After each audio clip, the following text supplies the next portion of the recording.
बर्दिया राजापुर नगरपालिका 7 भीमापुर के किसान पहाड़ी ठारू अत्र बेला धान रोपाईमा व्यस्त रहल बाटै। एकलिङ वहाँ खेतवामा चैटे धान के बाला लहा लहा झुल्टी रहल बाकाले से दोसरलिङ बर्खे सिजन के धान लगाइन तयारीमा जुत्ती रहल बाटै। यो अब बिउ राख्ने बेला भयो। खासमा मेरो यहाँहरूले देखिराख्नु भएको त्यो पछाडि टनेल पनि छ र ट्रे छ। यहाँहरूकै सामने ट्रेकै अगाडि दिइरहेको छु। मसँग अझै पनि जति मात्रामा पर्याप्त मात्रामा हुनुपर्थ्यो ट्रे र बिउ राख्ने घर खास गरेर सेमी हाइटेक नर्सरी छैन। मैले यो एउटा ट्रेलाई मैले 3 पटक प्रयोग गर्नुपर्छ, किनभने मैले 22 बिघा जमिनमा खेती गर्छु। 22 बिघा जमिनमा खेती गर्नको निम्ति पर्याप्त ट्रे छैन र मैले टाइममा अलि अरूभन्दा अगाडि राख्न सकेन भने मैले बिउ रोपेर फेरि यो खाली गरेर फेरि बिउ राख्छु, फेरि त्यसलाई खाली गरेर फेरि यसरी चक्र प्रणाली भएको कारणले मैले अलिक छिटो अरूभन्दा छिटो नै राखेको।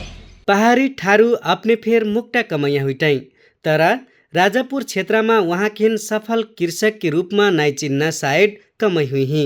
मुक्ता कमैया के जीवन से संघर्ष करती अहिलेक वहाँ विगत ढेर वर्ष से 22 बीघा जमीन भाड़ा में लैके व्यावसायिक रूप में खेती करती रहल बाटै। धान गेहूं लाही लगायत मेरमेरिक बाली खेती करके परिवार के जीवन स्तर सुधार्नमा सफल हुइल बाटै। म आफै पनि मुक्त कमैयाको छोरो, मेरै नाममा चाहिँ रातो कार्ड छ। रातो कार्ड प्राप्त एउटा मुक्त कमैयाको छोरोले आज चाहिँ यो प्रविधिमा खेलेर यो खालको खेती गरिरहेको छु। मलाई गर्व पनि लाग्छ यो खालको कुरा। अहिले यहाँहरूसँग कुरा गरेर राख्दाखेरि मैले गर्वका साथ 22 बीघा जमिनमा खेती गर्छु भने। बरवार क्षेत्रफलमा खेती गर्नका लेक अवसर के सँगसँगै चुनौती फिर हो।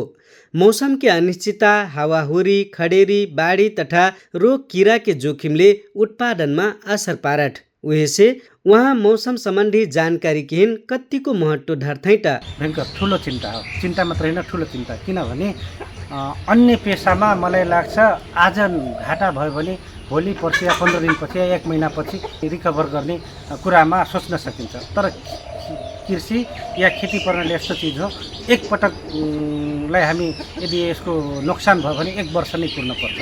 धानमा यदि नोक्सान भयो भने मैले अर्को वर्ष कुर्नुपर्छ। त्यसले गर्दा यो चाहिँ एकदमै ठुलो, किसान भनेको एकदमै के अरे खतरनाक उसँग खेल्ने कुराहरू हो। यो कुरामा अब सरकारले केही न केही चाहिँ यसको ग्यारेन्टेड कुराहरू चाहिँ गरिदिनुपर्छ। मेरो विचारमा यसो लाग्छ। 22 बीघा जमीनमा खेती करती अहिलेक पहाडी थारूसँग अभिन फेर किसान के परिचय पत्र ना हो।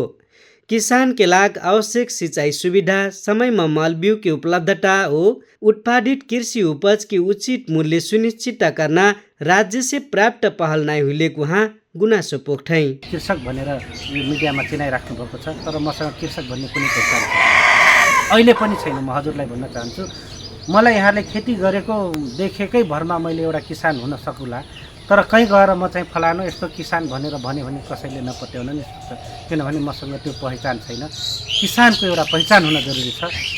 शिक्षकको एउटा शिक्षकले घाँटीमा झुन्डाइरहेको टिचर हो भनेर हुन्छ।